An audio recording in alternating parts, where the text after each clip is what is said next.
So our next guest, a Democratic campaign operative who is leaving the party, says she worked to raise millions for the Democratic Party, only to realize their hypocrisy.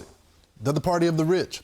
Evan Barker joins us now. Evan, I got to tell you, I'm so fascinated by you because I was once a Democrat as well, knocked on doors. It was really my party. And then something happened. I'm curious, what was the main thing that caused you to just say, I'm done?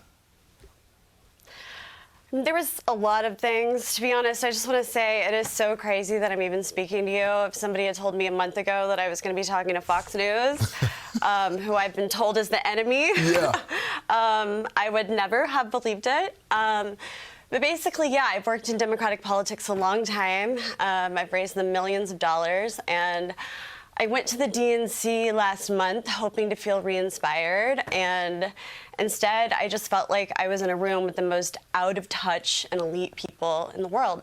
And, you know, I'm originally from the Midwest. A lot of the people in my family are union workers or have been in unions, and they are people who once voted for Barack Obama, and now they vote for Donald Trump.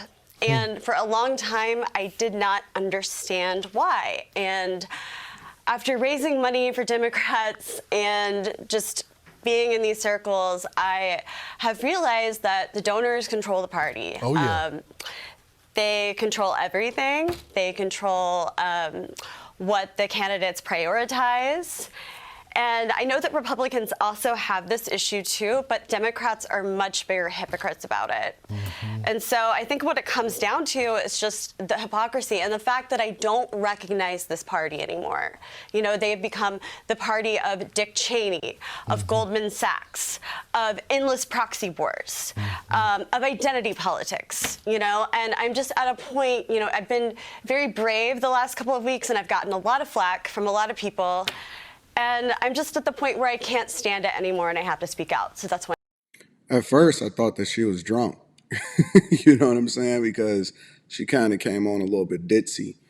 But then I realized that's just that valley girl type of way that a lot of them speak. But she's absolutely right.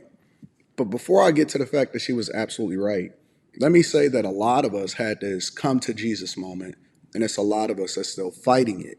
You know what I'm saying? A lot of us had this come to Jesus moment when we was like, you know what, there's something bothering me about the fact that I keep voting this way. And all of us were in it for different reasons. She probably was in it because she truly believed in what they thought, you know, was the thing. But then when you go in and you start seeing stuff and you start looking around a little bit, it just started bothering your spirit. Me in particular, I was there because that's what I was told that black people was always supposed to vote. I mean, it was almost like indoctrinated in you that, wait a minute, Democrats are for the poor, Republicans is for the rich. What I realized was that Democrats were for keeping you poor by enriching other people, and Republicans were for opportunity, that we was going to put Americans first, and Republicans are more or less the party that wants to remove the barriers, get less government, want less government involvement in your life, less red tape. Let's get this money, more opportunity. And so whatever it is that you do, you know, fail or greatness, it's all you, but it can't be as a result of them manipulating you and tying you to the party by throwing a little bit of scraps in front of your face so that they can then run it up and make a whole lot of money as a result of war, which is the whole Dick Cheney situation. Proxy wars, we always seem to be in a war, but the only time that we was actually had a level of peace and we were no new wars and we were actually getting troops home was during Trump's presidency. And that's over the last, 12 of the 16 years that Democrats has been in office. You know what I'm saying? And so things just get progressively worse. But more importantly, what she spoke on, big donors.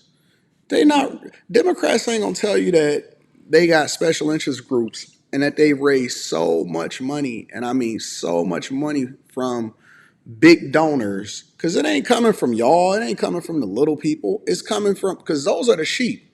The sheep gets led to the slaughter. So a lot of people that are voting Democrat are basically being led to their own demise, and they're voting for it, which is one of the reasons you see this migrant crisis, and they're literally flying now migrants over here instead of just letting them straight in over the border. Now they flying them over here. We'll get there. I'm here. You know, Evan, we're happy to have you on Fox News. And look, 15-year-old Lawrence Jones probably wouldn't have been on Fox News as well, but here I am. You see things change differently. Right. You grow up. So let me ask you this, Evan. What happened to the party? Because one thing I found out is about the working class. It doesn't seem like they're even concerned about, you know, the prices when people go to the grocery store. I know, and this clip that you guys just played with Oprah and like all these celebrities zooming in from their mansions.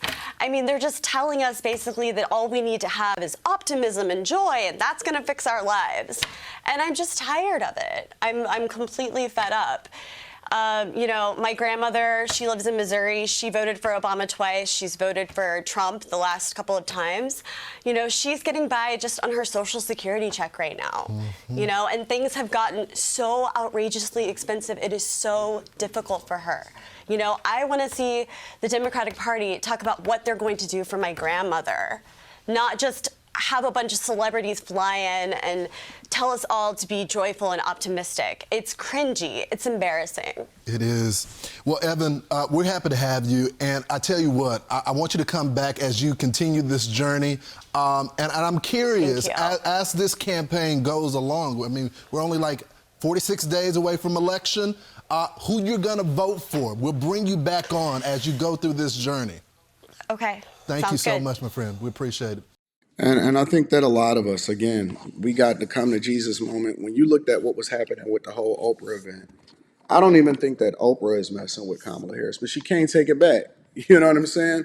The Teamsters, which have been rocking with Democrats since 1996, they not rocking with Kamala Harris. More wars, we are funding more wars than ever before. People are more broke than ever before. People don't have opportunities to be able to take care of their families. You see these cities are being overrun, and it's layoffs that's happening everywhere. And we are literally going in the opposite direction as far as progress and prosperity. But you know that certain people are still going to be on that plantation. They're still going to be rocking, and it's not going to stop because they've been programmed to do so, not because they're actually objectively thinking about the person that is best for their family. And that is unfortunate, because that means that you don't even have your own mind. You don't even think for yourself. You let them do the thinking for you, which is always an ulterior motive and objective as to why they want to get in office. And, you know, the one thing that I really, really respect about Donald Trump is that he says what he's really thinking. He means what he says. And I believe that he truly loves his country. And we have a great sample size of him running this country. And I will tell you that it's a lot of people that was successful objectively, and they came up during that time versus what they're experiencing right now. I love you. I appreciate you. I'm curious as to what y'all think. Again, make sure y'all tap into the Patreon. I just dropped the video inside of the Patreon. Link is in the description. Also, Teach Hanley, 40% off your first order plus 20% off of life. And then last but not least, make sure you come and pull up and kick it with me. I'll be in Atlanta on November 2nd before the election. Tickets is in the description. Also, make sure that you put discount Anton in there, hit apply, and then get your discount. And then also on top of that, I'll be in Detroit on December 14th. We're going to be doing some live shows. I love you. I appreciate you. Pull up to the Millionaire Morning Show today and let's have a discussion.